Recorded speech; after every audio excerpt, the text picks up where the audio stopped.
Hey, welcome in, welcome in. Very good tribute. How are you guys doing on a Wednesday evening? Let me take off the party rock glasses because it's causing a big problem with my headphones. But thank you for joining us. As you know, we have the Wednesday 30-minute show. A couple things we want to dive into, so we will try to power through in the time that we have. But Tyler, how are you doing today? Doing good. Got some some weird news kind of first thing this morning, which we will be diving into pretty quickly. But all in all, pretty good. Looking forward to because we got some good playoff action. We got baseball regular season winding up. We'll touch on some other things later, but all in all, doing good. How are you? Doing well. Not too surprised or disappointed. I mean, well, a little disappointed in my Lakers last night, but they still made some runs at it. But it seemed like they just had too many long stretches of sort of thinking they were just sort of assuming they were going to win. So that was kind of a letdown. And the Nuggets are dangerous. I think probably even more dangerous with their back against the wall, which I would say that was certainly the scenario last night. I think they got out-rebounded by like 19. That kind of tells you right there the sort of effort that was going on. Yeah, the Lakers turned it on for some spurts and things like that, and they got damn close to even taking the lead for a brief moment, but just couldn't come over the hump. But it's all right. Well, the next game's tomorrow. We got the Heat and Celtics on right now. I was trying to get a score on that. I'm going to check that real quick. Heat were up by 1, and the fourth quarter is about to start. Oh, there you go. 77-76 going into the fourth. So it looks like another classic. I know our show has been all in for that just being a dogfight of a series, and it is still on track to be that. So we'll keep you updated on that as it goes along. But getting back to Tyler's earlier point, we do have the 30 minutes, so we're going to power through what we have. Weirdest news of the day by far was the Charger fans out there, bear with me, but Tyrod was sent to the hospital Sunday with chest pains. Right before the game started. We know he did have some broken ribs before or in the Bengals game. And this is not unusual. These guys do get shot up with cortisone or, whatever kind of painkiller. Happens all the time in the NFL. All the time. Of life. And no one is forcing them to do that. But just kind of weird in the scenario where Herbert then is pressed into action, has a pretty good game. Yes, made some rookie mistakes, but sort of showed the promise there that sort of rewarding the team for making him their first overall pick. And we find out today from, of course, the chef god that the Chargers team doctor accidentally punctured his own quarterback, Tyrod Taylor's lung with the pain-killing shot. So, yikes. We were talking about this on the Monday show.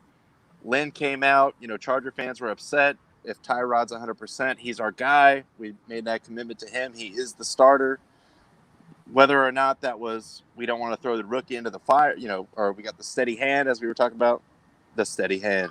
There we go. But now it kind of all comes into question here. Did he know that he was not going to be 100%? It was just like lip service saying that? I don't know.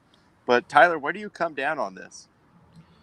So, yeah, I mean, it's first of all, that is a very Chargers thing to happen. I think this is a team that over the last decade or so has been had some really weird injuries. This one is definitely the weirdest. Now it makes a lot more sense that why Anthony Lynn said what he said. I think it was kind of more of like a cover your ass statement. Getting out in front of it. That's sort of what it felt like too. Yeah. Even before I knew the lung puncture thing, which was bizarre, and now we know. But I thought that was him just sort of getting out in front. Okay, I know he's not going to be 100%, but hey, if he's 100%, that's our guy all the way. Right, and I was like, okay, well, all right. But, I mean, it's weird. I've kind of been just reading some stuff throughout the day. He's coming in hot. Ouch. And doubling down with his earlier comment, the fantasy owners who really feel Tyrod's pain. No, okay. First of all, if you're a fantasy owner that had Tyrod, your team was already I pretty mean, screwed. maybe in 40-team leagues, you know, 40 I would take teams, three quarterbacks each team. You might have Tyrod on there. But I feel bad for disparaging a guy that's probably going to be out for some time now, but through no fault of his own. Through no fault of his own, yeah. You know, again, I've just been kind of like reading stuff today, you know, like what course of action does Tyrod have on this? And really, if the Chargers doctor did what most team doctors do, which is tell somebody, hey, this is your option. This is what can happen. You know, when we try to inject you, this could happen after the injection. You know, if he did all that, there really is no recourse that Tyrod has. It's just kind of like a really fluke kind of, you know, this sucks, but this happened. Like that's just kind of where it is from right now. Like there's no recourse as far as malpractice, as long as the doctor gave, you know, the usual spiel beforehand. So it's, and like you said, these guys are all the time getting shit, you know, put into their bodies, cortisone shots, you know, all kinds of stuff, whatever they need. So it's, you hate to say it, but it's a weird thing that kind of comes with the territory. It does. I mean, the lung puncturing thing is a new wrinkle to this where, sure, yes, it can definitely happen, especially with a rib injury. And as Tyler said, most of the initiated sports fans know, if you follow football, these guys are getting shot up with things, taking painkillers. They want to play. He chose to have that done. He agreed to it. But it just makes it very awkward that Herbert had a really good game, showing promise as a rookie, yes, with the mistakes, but still sort of you can forgive him. You know, up, you know, yeah, his first game out in the NFL against the Super Bowl champs. Yeah. I think I have a file photo of the Chargers doctor here. Can't call it. I mean, yeah, he seems steady, but you know, that's what we're dealing with. So just a bizarre story to start off the morning. So I get it. Being a Raider fan too, suffered so much heartache. Not maybe medically induced, but just another weird thing in the Chargers world. So Herbert's starting on Sunday. Herbert's starting on Sunday. Leagues. This is true. I've seen him picked up, and I think just about all of my fantasy leagues so far. But we also must revisit our friends in the Far East. As you know, yes. We are the Japanese sports show of record on the Quarantine Network. We will never relinquish that title. No. We do need to check in on what is going on in Japan sports. So let's just jump right in. Actually, first of all, let's hit the baseball league. Yes. Where we do have, boom, in the Central League, Yomiuri Giants just kind of running away with it. As you see, Hanshin is 11.5 games back. That's their nearest competitor, but man, Yomiuri just walking away with the title here, or the pennant, I should say. And then over to the Pacific League, the SoftBank Hawks, that's a little tighter. Only a game and a half ahead of Lotte. But just want to give you guys the update there. Yeah, you know, that Pacific League is definitely the one to watch. I mean, really, even, you know, they've probably still got, I believe, about 50 or so games left in their year. So, you know, Rakuten could make a nice little run, or the Nippon Ham Fighters could make a run as well. So, you know, definitely the Pacific League is the one to keep the eye on. The Yomiuri Giants, I mean, that's just, you know, they're kind of the New York Yankees over there. They just kind of run away with it every year. So, definitely the Pacific League is the one to watch out for as far as competitiveness. And I am a big Nippon Ham Fighters fan just because of the name, I'm going to be honest. Yeah. Jaime, piggybacking on that. I mean, how can you not love the name? There's nothing wrong with that. Oh, it's great. Yeah. Just real quick, too, circling back to the previous story we had. The Baron coming in. Yeah. Hi, everybody. Hi, Dr. Nick. You went to Hollywood Upstairs University, too? C's coming in. To be fair, the doctor, he just done a nether region examination, had lube on his gloves. So maybe makes sense. Syringe them slipped a little bit, and then got him in the lungs. Yeah, Hate that to makes see all it, the sense in the world. but in all honesty, I just hope Tyrod's okay because that's pretty serious. That's gnarly. Um, Yeah. Getting the pain injections, yes, that happens all the time in football, like we were talking about, but don't really expect to be punctured in the lung. No. I'm not going to say it was an inside job. It's just very unfortunate, awkward timing for the whole Chargers franchise. Yeah. And let's quickly hit the J League. As you know, again, we are the Japanese sports show of record on TQN. That's right. So Kawasaki running away with this. The 40 goal differential, I mean, 40 plus. Oh, Come on. That is out of control. And as you can see, undefeated in their last 5. I don't think anyone's catching them, but we'll see what happens there. FC Tokyo. Still kind of pretenders. Sort of not a newly formed team, but kind of has the feel of one of those like Hollywood style teams. You know, we think Tokyo would have a powerhouse team. Not the case in the J League though. Kawasaki and actually Osaka too have been around a little bit longer than them, so we'll see what happens there. But Kawasaki's the number 1 team in goals scored, and they've conceded the fewest goals. I mean, that's just that's a hard combination. You can't beat that combination, really. That's just they definitely seem to be running away with it here. 58 goals scored. That is unreal. Look at the rest of this. Yokohama, I don't know what's going on over there. They got 40 goals scored, but they also leak goals like a sieve with 33 scored against them.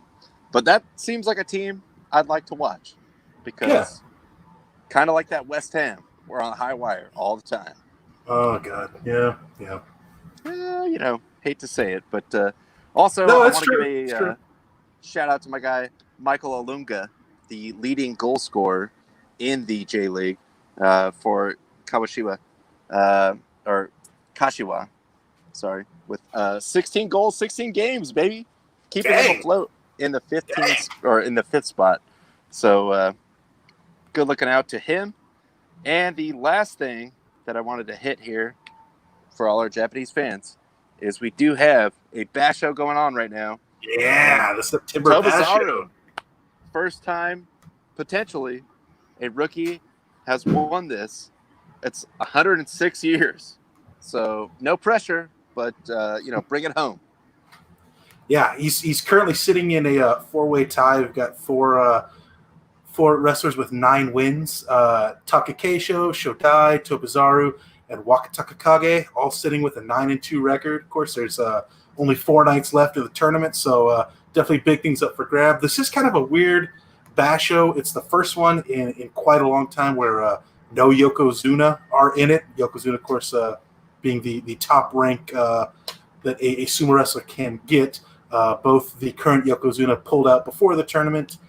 So it's definitely, a tournament that looks to elevate maybe some younger guys with the top dogs out of there. So, we'll definitely see if Tobizaru can, pull off and get that rookie basho victory. And, that would be, like you said, these bashos and just sumo wrestling in general goes back hundreds of years in Japan. So would be a huge deal. I'd like to see it. We will cover it for you wall to wall here on Quarantine Kings. Have no doubt about that. Let's go back to the comments here real quick. Take this off the screen. Also, actually, one other Japanese sports related here. Just a heads up, in New Japan Pro Wrestling, the G1, the best wrestling time of the year, the G1 tournament has just recently started. They're going into night 4 tonight, which I believe the headline fight tonight is our guy Tetsuya Naito taking on Zack Sabre Jr., which I know Jaime will be interested in that one. Zack Sabre Jr., a great technical wrestler from Britain. But so far right now, out in A block, we got Will Ospreay, Tai Chi, and Jay White, all undefeated at 2-0. I don't know what Ronnie is doing to Naito there. But I just like the overlay that he fits right in here with no border or anything. But no, so the G1 going on is I know somebody that used to call it divorce season because he would spend all his waking hours ignoring his wife and watching the G1. There you go. Jaime coming in hot.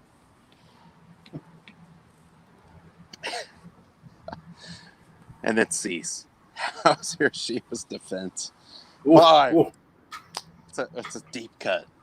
That's Coming in hot. That's an old joke right there. That's what that is. But fret not, Japan. We are here. We are the Japanese here sports program of record on the network. So real quick to the other NFL thing I wanted to hit on. Not really a story, but he just keeps delivering. I mean, maybe the GOAT already. And this man showed up to his press conference today looking like that. There you have Bill Belichick. They dragged him up out of a gutter somewhere. This is the shirt that he chose to wear. Yeah. I'm assuming he was not coerced to wear this shirt. But wow, that is ragged. Can anyone in the equipment department just throw him a new tee? Because, man, it looks like he got run over by several trucks. Yeah, he definitely got like dragged around by the collar there, man. That collar is looking pretty loose and pretty stretched. It's I told Ronnie, like, look, working from home, I've looked worse, but I also stay within the confines of the walls of this house. I don't go and do a press conference. So yeah, oh boy, you go out in public like that, but you got the rings. Hey, who's gonna judge you? That's true. Nobody can tell him anything there when he walks into that building. What he does is irrefutable. Can't stop him. And good luck, Raiders. 2-0. Yes, I know. That's my heart. But we're going to face this guy who obviously has nothing to lose. Look at him. He's capable of anything. Yeah, that definitely, like I told you before the show, like that's something with like the Nick Nolte mugshot for me. It's just like, ooh, that's looking kind of rough there. Or, yeah, like the Tiger one, the DWI. I was like, all right, that was an actual traffic stop. He just chose to sit on a podium like that. Totally fine. Nothing in his system. He just rolls in like that and probably dodges or doesn't answer anyone's questions looking like that. But, hey, all power to him. I don't know why I need a new shirt. The shirt is perfectly serviceable. It fits me well. We're gonna wear the shirts that we have. And we'll be fine. We're just looking forward to the Las Vegas game. I didn't have time to put on a fancier shirt. I was busy watching videos of our yard work. What my food sees from the microwave. Yeah, that's actually pretty much sums it up. But as Tyler said, that's in the confines of your own home. He shows up to work like that. Who else is? I mean, there's no camera operator or assistant coach is going to be like, "Hey, man, you want to put a polo on?" No, don't you make eye contact with me, you piece of crap. I'll wear the shirt I want to wear. You're fired. Give me another cup of coffee before you leave.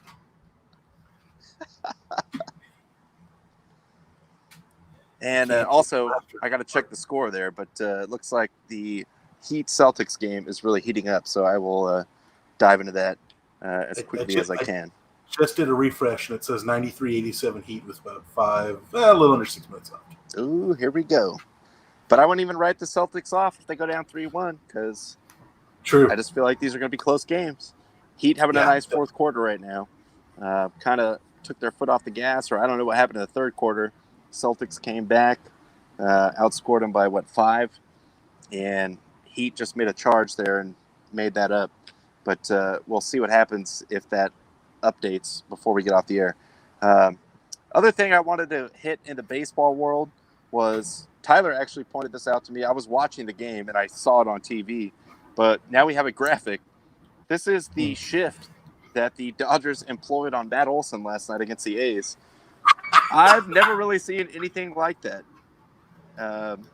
Just, you would think, and he struck out, by the way, so we'll never know. But, man, just a major league hitter, you would think just tap it. Just do something. Just push it to the left. Roll it halfway down the third base line, you're getting on first base. Even if you're Matt Olson. Not exactly a burner out there, but, man, they're just giving everything up to the left. with the rover defense in the outfield. Also, it's like a softball outfield. That's exactly it. Still, he struck out. So, like I said, the world may never know, but that was bizarre. I know Tyler was texting me like, "Did you see that? What was that?" Yeah, that. In case you can't read it, that is the over there next to the 330 in right field. That's actually the second baseman. That was Chris Taylor last night. And I mean, yeah, you could see there's literally nobody on the left side of the infield there. And you know, whenever I see this, like I if the Dodgers are employing the shift like this happens last night, I still root for the batter to just hit it the other way because I'm like, it's stupid if you don't like. I understand bunting is not easy, hitting is not easy. I get that, but as a professional hitter, you should be able to at least like slap the ball the other way. And just I mean, do anything to make it go left. Just put some contact on it to make it go towards third base. You are guaranteed to get at least a single out of it. Yeah, that was just that was when I saw that it made me want to rip my hair out. But like you said, he struck out, so it didn't really matter. I mean, whatever. But, I'm inclined to agree with Tyler as well. Even if it's my own team, if I see a shift as extreme as that, I'm just rooting for the hitter. Just make somebody run and pick up the ball. Like exactly. The catcher goes and picks it up at third base, and he's got a single. Yeah. Like right. Anything could happen there. Just unfortunately struck out. Blessed up also to the A's and the Dodgers last night, clinching their, I believe, 8th straight division title. I know Tyler, I don't know if you got into that Zoom celebration. It seemed like it was kind of not too much of a celebration, and understandably so. They're looking for the bigger prize, but were you able to get into that? I got into it for a little bit. It wasn't overly exciting. It was our boy Dave Vassay hosting it. Ton of Dodger fans. There were some celebrities on there. Occasionally, like a player would come by and get on camera and just say like, "Hey, wish you guys, wish the fans were here." And, it was kind of whatever. I mean, like I saw Brad Paisley was on it. Apparently, he's a massive Dodger Talk fan, and if he doesn't listen to it live, he catches the podcast, which I didn't expect. But hey, shout out to my boy Dave Vassay. He does good work. Dodger Talk. I'm with you, Dodger Talk. Oh yeah. Many great times driving out of the Dodger Stadium parking lot, just listening to Dodger Talk. Well, not driving, kind of waiting, just sort of idling, stopping, inching a little bit, trying to get back to that freeway on ramp. But Dodger Talk is something unlike anything else. If you haven't heard it, highly recommend, even if you're not a Dodger fan, because some of the calls are pretty great. Our guy Manuel and Gardena always on it too. Like at least once a week he's on it. Shout out to Manuel and Gardena, aka Matt in LA, on the Jim Rome program. That's right. The only other thing I had from baseball today, was go ahead. Tyler sent me this as well. Nelson Cruz with a absolute fit in the dugout earlier today. If you're wondering what to get me for Christmas, I want one of those. I have one, a pinstriped white one. With your name on the back? Yeah. Who gave it to you? Take a look at that beauty right there. Get you one of those. Looking good, Nelson. Obviously, they let it out a little bit in the sleeves to accommodate the guns. Gun show, yeah. Yeah, I mean, we were kind of talking beforehand of, like it's already pretty baller when you have like that custom embroidered name on the front of a robe. That dude's got his name and his number, like just the full-on jersey on the back of that robe. That dude is living life right now. And the ultimate robe that you cannot steal, and you can't just. Oh no, it's just I just grabbed a robe. Is this? No, it's a different Cruise number 23 robe. I don't know. With extra large arm size to fit in those guns. Are you sure that's yours? No, they said it was fine. This is mine, dude. It was hanging up. It was hanging up in mine. Like I don't know where yours is. I'm sorry, yours, bro. But I just found it. It was in my locker. I don't know. Yeah. When I saw that, I was like, oh my god, that just looks so comfortable. It looks just so nice. That dude is just living it up. That's pretty much all I had. we have the 30 minutes today, so I know. I think Patrice actually commented here, and whenever you want. We didn't have a lot. There wasn't a big sport news day going on except for Tyrod. Hopefully his lungs heal soon. Hope you're all right, man. I hope you're all right. And I do kind of want to see the end of this basketball game, which is, maybe has the potential for a grandstand finish. Heat up by 5 with 3.5 minutes left, so see what happens there. Okay. Looks like the finals game was pretty much done and dusted. I know Stars pulled one back, but last I saw it was 5-2. I don't have a score on that. Yeah, that was the last score I saw as well. So that looks like the Lightning will be taking a nice 2-1 lead. 5-2 is the final, so they've got a 2-1 lead in the Stanley Cup final. But it's rare to see a Stanley Cup final not go at least 6 games. So I definitely would not count the Stars out yet. But I definitely think so far through the first 3 games, from what I've seen, I haven't been able to watch all the minutes of it, but even game 1 when they lost, I thought the Lightning have looked like the better team so far. And shout out to a friend of the program, Twitter homie, Joe Martini. So if it's you and Sapita right now, who's going to rip it? I don't know. You guys can hash that out amongst yourselves, but looks like we had a good series going on. So we will stay tuned to that as well. Excuse me. Yeah, that was all I got for tonight. Again, Patrice, appreciate the response, but we're just playing for 30 minutes, and we also want to catch the end of this basketball game here. So we will see you again. Reiterate once again, rest in peace, Gale Sailors. Chicago legend. Really ahead of his time. Just go back and just look up some YouTube videos of Gale Sayers, because he was almost like a Reggie Bush, just like a freak, one of the best kick returners that anyone had ever seen at that time. The Kansas Comet. I mean, even Dick Butkus said in practice, like, you can't touch this guy. Like, he's ridiculous. So check out Gale Sayers. If you're not down with Gale Sayers, you done missed it. Yeah, definitely shout out to him. And also RIP to, I think I saw Jaime comment on it earlier, but RIP to Road Warrior Animal as well. Legendary tag team wrestler, Road Warriors Leech of Doom. He passed away early this morning as well. So shout out to both those guys, both those legends. Absolutely. And thank you guys, as always, for joining. Actually, let me check the numbers. As of this airing, we are pretty much at 14,000 views. So we're running up on that 15,000. Don't expect me to wear a suit again. Nope. Maybe 20,000. I'll wear a suit. That's my commitment to you, the viewers. But higher than that. Yeah, it might be more. I don't know. It's going to get cold soon, so hopefully. We'll see what happens. But thank you guys, as always, for watching, commenting, calling in. We love you guys. We will keep doing this show as long as we can. That's all I had for tonight. So, Tyler, what else you got to get us out of here in a good mood on a Wednesday? Well, based off Patrice's words, we may not have Anti-Bev coming up right now. I'm not sure. I haven't seen the updated schedule. This was kind of news to us. But stick around. We got lots of good stuff on the Cortina Network. Of course, I know we'll have the list on a little bit later. I believe we're going to have Book Club for TV with Patrice on maybe at 8:30 as well. I think she usually goes on then. But always keep checking us out, guys. Thank you very much. We love you. Keep the fire. Keep the fire.